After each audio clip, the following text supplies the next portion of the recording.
Greetings. We're going to review the nomenclature and basic setup for this HP E42540.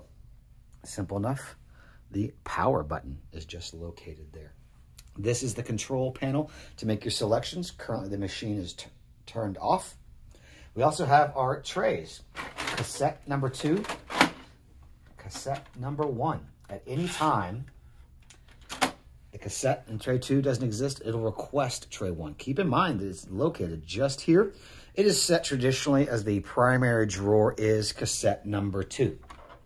Pulling out the paper for cassette number 2, you see that it is letter size. You may, if you have longer paper, such as legal, remove and place within.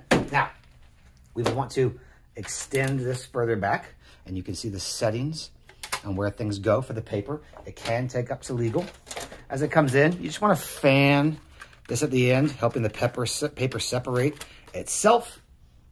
It comes right back in. Now, as we look at the back of the machine, because we went with longer paper, it is there. If we go back to letter, pulling out this legal paper, placing in our letter, taking a moment, drawing that back in correctly, placing this with greatest ease in the drawer. We see it's back down again. Taking a moment here, this is where the network cables come in. This is where the fax line may come in, and this is where the power cord comes in.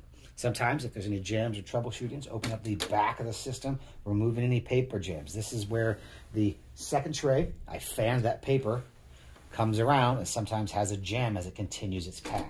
If there's any jams at all, the machine will instruct you on where to remove those items as it comes around. Looking at it here, we also see our toner button.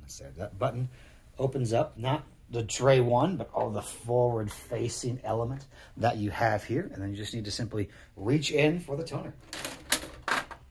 Slides out. If there's any challenges to pushing this in, do not force it. There is some kind of issue or some kind of alignment challenge. It should come out and in with the greatest of ease, closing that correctly, and then you're done. Looking at some scanning features and copying features, it is set to where the tray is open, face up. Make sure that is taut. There's no alignment corrections. If you put it in crooked, it'll sometimes take it crooked when it's there. This is the paper output tray of the scanned item. This is the paper output tray of a copied item that is there. If you ever have any debris or any items on the glass, it will show up on the scanning. Please be advised, you have 2 glass areas right here. These overall platinum glass, but also this slot glass here. This slot glass is where the automatic document feeder takes it through. So sometimes if you're having any blurred lines or any images for that, keep that in mind. On the next video, we'll be looking at printing off some usage pages as we power this up, but that's the brief tutorial on the HP 42540.